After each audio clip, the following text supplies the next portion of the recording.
Car Parking Multiplayer 2 is a pretty good looking game with interesting ideas and a lot of potential that is yet to be fulfilled, but we are not here to praise the details of CPM 2. Hey guys, it's Legends here, back with another video, and in today's video, we will point out what aspects make Car Parking Multiplayer 1 better than 2.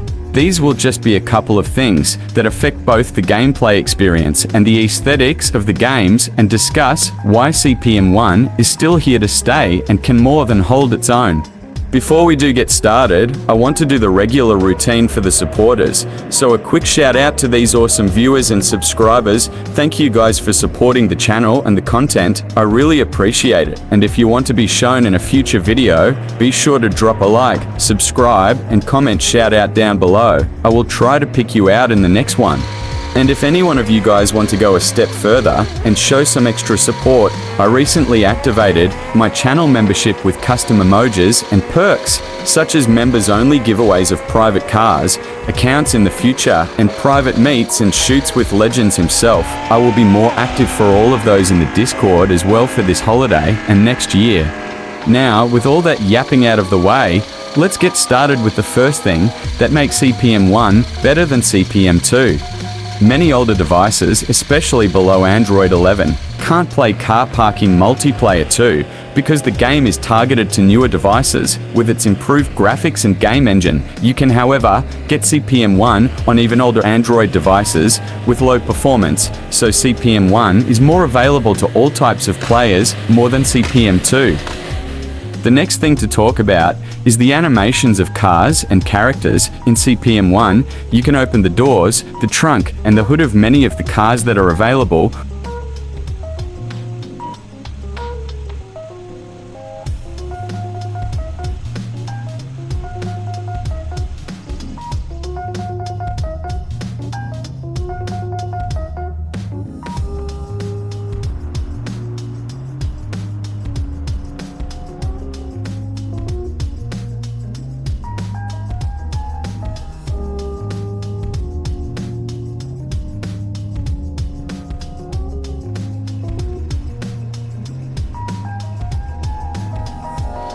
While in CPM 2, we don't have those animations as yet. It only has active aero and on interior animation for the McLaren.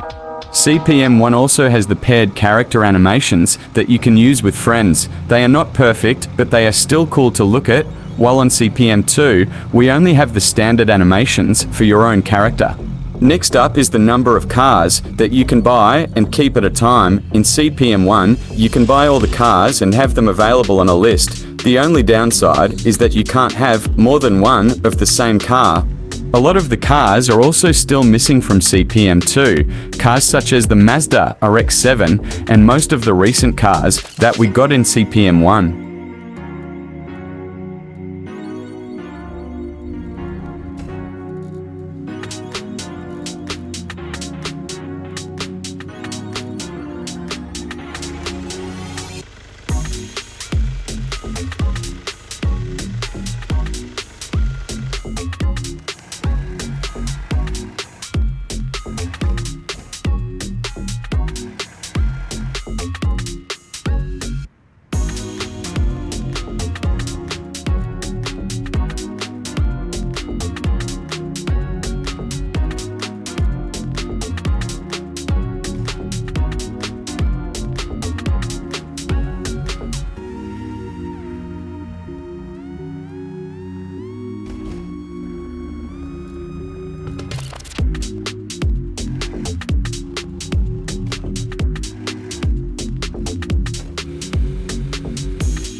While in CPM 2, you can only have 20 cars on one account, but you can have multiple of the same model of cars. The developers plan to add more garages in the future, so we will be looking forward to that.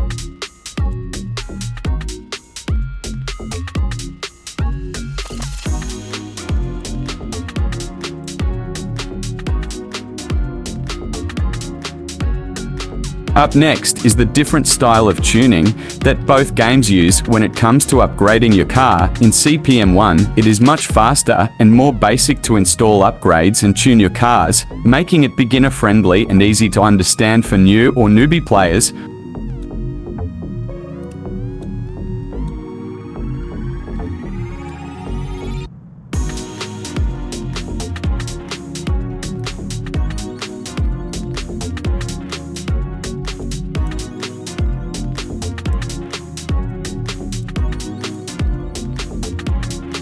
While in CPM 2, the tuning can seem overwhelming at first, with all the options available for some cars, the big downside being the time it takes to install a new engine.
The next thing to talk about is the extent of the customization that CPM 1 now is over CPM 2. In the recent beta update, we have seen that we can now put vinyls on the windows of the cars, just like CPM 2. But in CPM 2, we have yet to receive the carbon fiber vinyl and other customizations, such as tire lettering and the headlights and brake colors.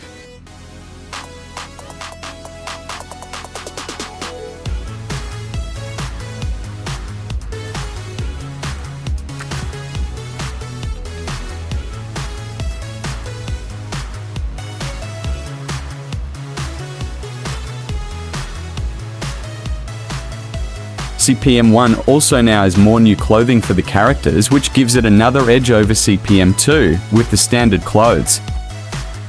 Next up is the adjustment settings for the graphics and environment. In CPM 1, we have more control of the rotation of the sun, the type of skybox, reflection detail on the car, and the ability to add fog. We can also change the color of the sun and the ambience.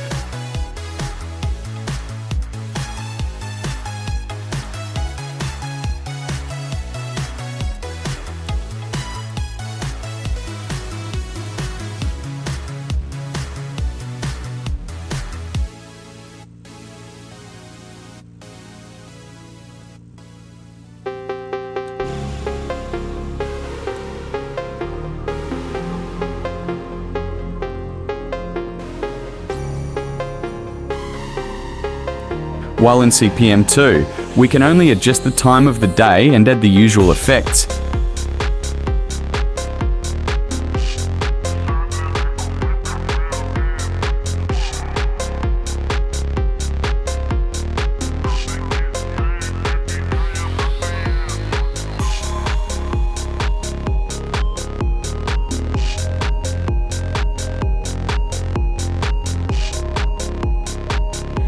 And when it comes onto some textures, I think CPM 1 does it better in some areas, especially the water textures. The water looks more alive and seems like it has more depth to it.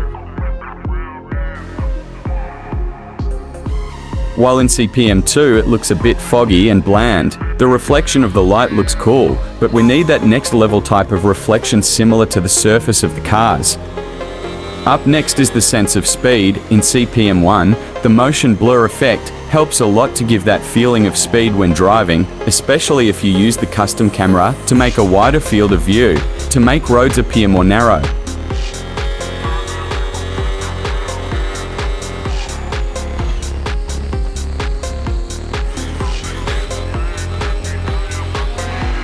However, in CPM 2, we don't have that motion blur effect, and the cars don't seem like they are going as fast, even with a wider field of view.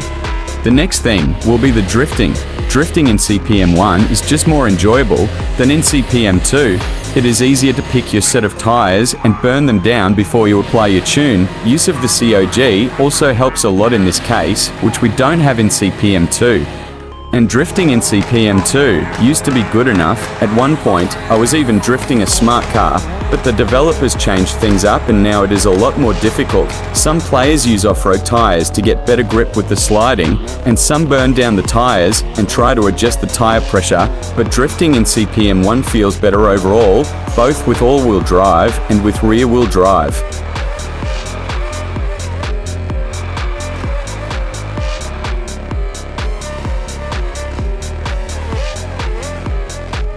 Last but not least is the optimization of the game itself. CPM 1 as it is, can be played at the lowest settings on less powerful devices, while it could be impossible to play CPM 2 without it crashing for some users, even on the lowest quality. Let me know what other things you guys think that CPM 1 does better than CPM 2. Be sure to leave that down in the comments and drop a like while you're at it. As always, thanks for watching and see you in the next one.